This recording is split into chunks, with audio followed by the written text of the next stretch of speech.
இப்போ இந்தியாவுக்கும் பாகிஸ்தானுக்கும் இடையில தாக்குதல் நடக்குதுங்க. இது ஒரு வார் அப்படின்னு சொல்றதை விட ஒரு வதம் அப்படின்னு சொன்னா பொருத்தமா இருக்குங்க. அதாவது புராண கதைகளை நம்ம படிச்சிருப்போம். அசுரர்களை இறைவன் மனித அவதாரம் எடுத்து வதம் செய்வதா நம்ம படிச்சிருப்போம். அந்த மாதிரி நம்ம இந்தியாவுடைய பிரைம் மினிஸ்டர் நரேந்திர மோடி அவர்களின் தலைமையில நம்ம இந்தியன் கவர்மெண்ட்டும் நம்மளுடைய டிஃபென்ஸ் போர்ஸும் ஒரு மிகப்பெரிய ஒரு வதத்துல இருக்காங்க. தீவிரவாதத்திற்கும் தீவிரவாதிகளையும் எதிர்த்து இந்த தீவிரவாதிகள்னால இந்தியாவில் இருக்கிற அப்பாவி மக்கள், பெண்கள், குழந்தைகள்னு கூட பார்க்காம அவங்க மேல நடத்திய தாக்குதல்ல அவங்க பலவிதமான இன்னல்களுக்கும் கஷ்டத்துக்கும் உள்ளாயிருக்காங்க. கிட்டத்தட்ட கடந்த 25 ஆண்டுகளா இந்த தீவிரவாதிகள் இந்திய அப்பாவி மக்கள் மீது நடத்திய தாக்குதலை பத்தி இப்ப 1999ல இந்தியாவோட பிளைட் ஒண்ணு ஹைஜாக் பண்றாங்க. இந்த பிளைட்டுக்குள்ள 190 பேர், குழந்தைகள், பெண்கள் உட்பட அத்தனை மக்கள் அதுக்குள்ள இருக்காங்க.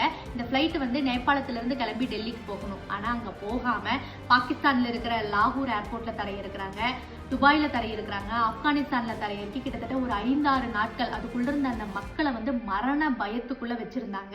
அதன் பிறகு இந்தியா கவர்மெண்ட்டுக்கு ஒரு டிமாண்ட் வைக்கிறாங்க. ஏற்கனவே இந்தியன் கவர்மெண்ட் புடிச்சு வச்சிருக்கிற தீவிரவாதிகளை ஒரு சிலரை வெளியில விடணும் அப்படின்னு சொல்லி அப்போ வெளியில விட்ட ஒரு ஆள் தாங்க இந்த மசூர் அசாத். இப்ப ஜெய்சி முகமது அமைப்போட தலைவனா இருக்கிறான்.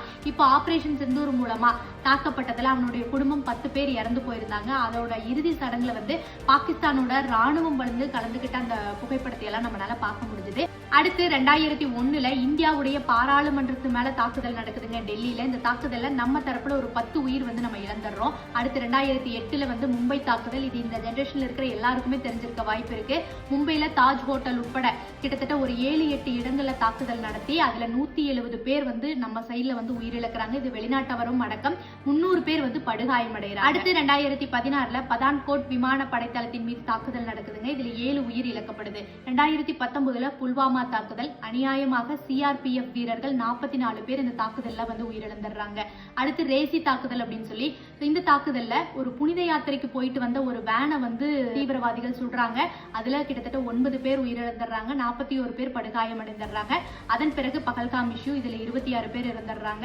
இந்த மாதிரி தீவிரவாதிகள் மனிதாபிமானமே இல்லாம இந்திய மக்கள் மீது தொடர்ந்து தாக்குதலை பண்ணிக்கிட்டே. இந்த மாதிரியான தீவிரவாதிகளுக்கு பாகிஸ்தான் அடைக்கலம் தர்றாங்க, ஆதரவு தர்றாங்க. அவங்களுக்கு என்னென்னலாம் தேவையோ எல்லாமே பண்ணி தர்றாங்க. தங்கறதுக்கு இடம் அப்படின்னு எல்லாம் பண்ணி தரும் பொழுது புதுசா தீவிரவாதிகள் உருவாவாங்க, புது அமைப்புகள் உருவாகும். குழந்தையிலிருந்தே அவங்களுக்கு அந்த எண்ணத்தை ஊட்டி வளர்க்கும் பொழுது அந்த தீவிரவாத எண்ணம் அப்படிங்கறது அவங்க மனசுல அப்படியே வேரூனி போயிடும். இதை ஆணி வேரோட புடுங்கணும் அப்படிங்கிற முயற்சியில தான் இந்தியா இருக்காங்க.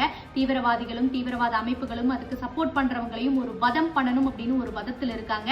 இதுல இந்தியா ஒரு பெரிய வெற்றி அடையணும் அப்படின்னு சொல்லிட்டு நம்ம எல்லாம் இறைவனை வேண்டிக்கலாம். நம்ம எல்லாரும் இந்த நேரத்துல ஒற்றுமையாக இருப்போம். ஜெய் ஹிந்த்.